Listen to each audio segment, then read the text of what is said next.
are getting some breaking news at the moment, and China is not really just finding resonance in the premises of the parliament. It has also found some resonance in Karnataka and Maharashtra. Now, Sanjay Raut has hit out at the Basavaraj Bomai government in Karnataka over the Belagavi row. He has said that we will go ahead and enter Karnataka, and he goes and makes the China reference. He says, like China has entered India. Once again, taking a dig at the BJP government at the center. He further goes on to claim that we don't need any permission and we don't have anything personal when it comes to this fight with the state, but it's a matter of humanity. These are the arguments that Sanjay Raut of the Uddhav Sena is making. Let's take a look at that reaction. बात inch की नहीं है। वैसे तो उनकी सरकार जो दिल्ली में बैठी है वो भी इंच की भाषा करते हैं कि चाइना को इंच भी नहीं देगी, लेकिन चाइना घुस गया है। चाइना घुस, हम भी घुसेंगे। घुसने के लिए हमें किसी की परमिशन की जरूरत नहीं है, लेकिन हम मानते हैं ये देश एक है, ये मसला बातचीत से सुलझ सकता है। लेकिन कर्नाटक के मुख्यमंत्री जानबूझकर आग लगा रहे हैं, इसलिए कि महाराष्ट्र में एक इतनी कमजोर सरकार बैठी है जो इस विषय पर भूमिका नहीं लेती। हमारा कोई व्यक्तिगत झगड़ा नहीं है सरकार से या राज्य कर्नाटक के लोगों से। ये 70 साल पुराना मसला है, ये मानवता का मसला है। This across to my colleague Mihir, who joins us on the broadcast. Mihir, while on the one hand we could possibly have seen some sort of a resolution being drawn by not just Karnataka but also Maharashtra, considering there are BJP governments in both the states. Here, when it comes to a member of the Uddhav Sena making it amply clear that they are going to still march to Belagavi and nobody can stop us, this matter is only going to escalate.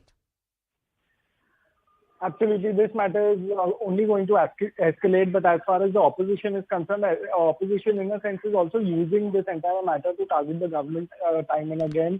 Having said that, not that the government has not done anything about this issue. In fact, Eknath Shinde, on the first day of the winter session of the assembly, made it amply clear that never in the history in a dispute between two states, a home minister has intervened and tried to broker peace. And that was the case when both these chief ministers, including Devendra Fadnavis, the DCM of Maharashtra, had gone to Delhi, had a sit-down meeting with the home minister, and there were certain things that were resolved. And what the statement came out after that was clearly that this should not be politicized, and one should wait for the court's order or the decision on this.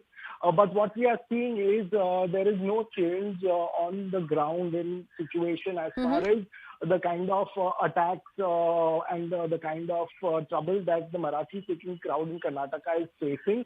In fact, there were people who were restricted from Maharashtra to Karnataka while they were crossing borders. They were detained also, and this continues, and that's why the opposition is really amplifying its agitation and attack on the government. They are saying that like China now, I'm just quoting Sanjay Raut's statement, is that now how China is intruding into India. The similar way we can also do things. We are not here to really make the situation worse, but all we want is that people should not be affected by it. People should not be restricted by it. It's a free country. These are states of India, and nobody can really restrict people is what the contention is. All right. Thank you so much, Mihir. Taking this across to Mr. S. Prakash of the BJP, who now joins us on the broadcast. Also joining us on the broadcast is Mr. Sanket Yenagi of the Congress Party. Mr. Prakash, I'll come to you first. Do you think this retaliation by the Uddhav Sena, in this case, the statement by Sanjay Raut, is going to weigh down heavily, considering the government in Karnataka and with the opposition also in support, has already talked about passing a resolution when it comes to sorting this border issue? No, Belagavi belongs to Karnataka. There is no compromise on it. Not even an inch of land will go to Maharashtra. This is very clear to Maharashtra government also, but still for their political purpose, they raise this issue needlessly. And if the government is committed to protect the law and order situation in Karnataka, it will never allow it goes out of hand. It is because of that many leaders from Maharashtra who wants to foment trouble in Belagavi have been barred from entering the state. This is in the interest of the people only we are doing. And Mr. Sanjay Raut should understand it is the Karnataka government which has formed Maratha Development Board in Karnataka. There is a chairman for it. A special fund has been given to them for the development of Maratha people. Have they done the similar thing in Maharashtra? Let him not try to fish in the troubled water. He is already once in the jail and he will again go to jail if he try to create any problem in Karnataka. Okay. Mr. Yanagi, Ms. Basavaraj Bommai in Karnataka had already mentioned about this House resolution. The Congress was supportive of that resolution. That attempt of dialing down this tension, do you think that is actually being thrown to the wind considering this open call of marching into Karnataka, in turn Belagavi, by the Uddhav Sena is going to make matters worse? Though I'm in the loggerheads with Mr. Prakash, yes, Prakash of the BJP here, but I would agree with the statement he made that we are in the same boat. So insofar as Karnataka, Mr. Sanjay Raut should understand it's a federal state. He can do whatever he wishes to in case his state permits in his state particularly. But insofar as Karnataka, he is bound by the Constitution, and Article 3 of the Constitution clearly says the power to alter the boundaries or to name or not to name or changing of the name, inclusion or exclusion of any part of the state is always vested with the parliament. He cannot behave like a street fighter.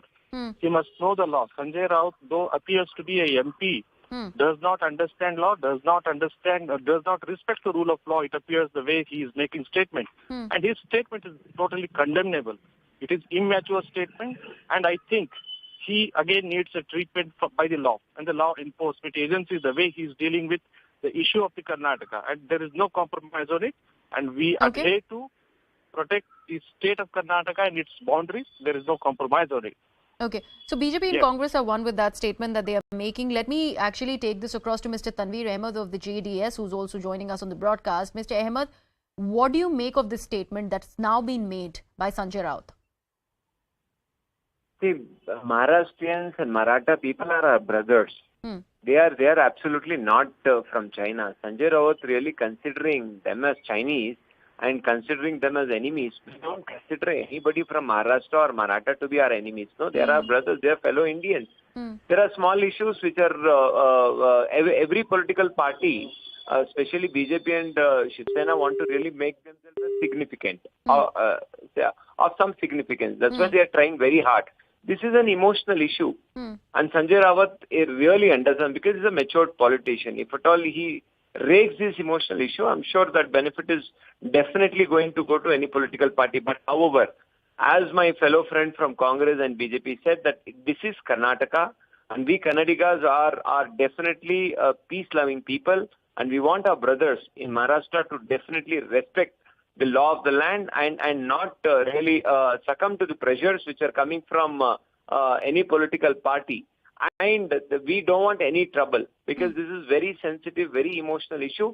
All the political parties across the border and in Karnataka need to really sit across and need to really resolve this issue. No, but I fail to understand the fact that if there is so much camaraderie, and I'd like to take this to both you, Mr. Ahmed and Mr. Sanket Yanagi of the Congress party. Unfortunately, Mr. Prakash is no longer on the line with us. But if there is so much of camaraderie, why does this issue tend to rake up every winter before the winter session, before the Suvarna Vidhan Sauda is in session? Why does it come up? And now, because of this issue, now that the Uddhav Sena is in opposition in the state of Maharashtra, they're making these statements. Firstly, Mr. Sanjay Raut is considering himself as a Chinese force. It's unfortunate. He doesn't know we are against China and China's aggression.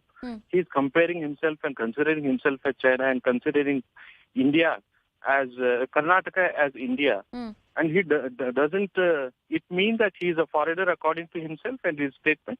It's totally irresponsible is one part, and immature statement by so-called matured politicians. But it's unfortunate. And